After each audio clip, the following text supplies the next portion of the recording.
Hey Spartans, we're going to take some notes through a video today. I cannot give you the sheet since we're not in school together, but figure we'll watch it and then together when you're back in class with your teacher, we can take notes in our notebook. So if you look at the title here, it says it's a perfect squares chart. So obviously we're going to be dealing with squares. The first square that you see is a 1 by 1 because there's only one square, and 1 squared is equal to 1. This new word that you have is called a square root. That's like working backwards. When you see an entire square, finding the square root will tell you what's on each side of the square. So my second square is a 2 by 2 because there are 2 squares on the length and 2 squares on the width, which actually means there's 4 squares altogether. Therefore, 2 squared, or 2 times 2, is 4. The square root, which is working backwards, is the square root of 4 equals 2, because 2 times 2 is 4. Let's look at the next one together. I see 3 squares on the length and 3 squares on the width. So the dimensions are 3 by 3. And instead of writing 3 times 3 every time, we use an exponent. 3 squared, which is equal to 9. If you look at this square and you counted them, there are 9 squares right there. The square root then of 9 is 3 because 3 times 3 equals 9. Let's look at the next one. I see 4 and 4, so the dimensions are 4 times 4.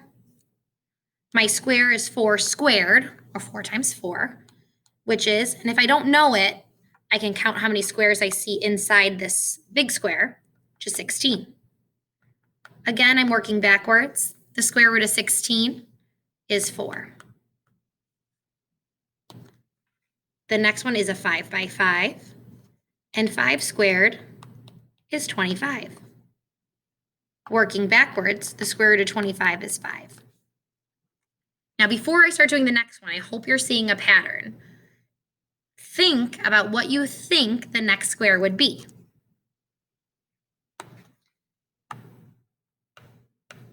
A 6 by 6, so 6 squared is equal to 36. And working backwards, the square root of 36 is 6. I'm going to make one observation here. That word square is the total area of each of these. So this number, all the ones I'm highlighting are the squares. And if you look at their square roots, they're actually really nice whole numbers. I don't see any decimals. That is why they are called perfect squares.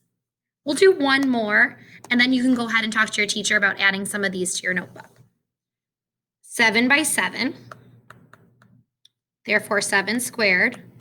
Again, think about what 7 times 7 is. If you don't know, you can use a multiplication chart since it's technically a no calculator chapter, but if you have to use a calculator, I won't know.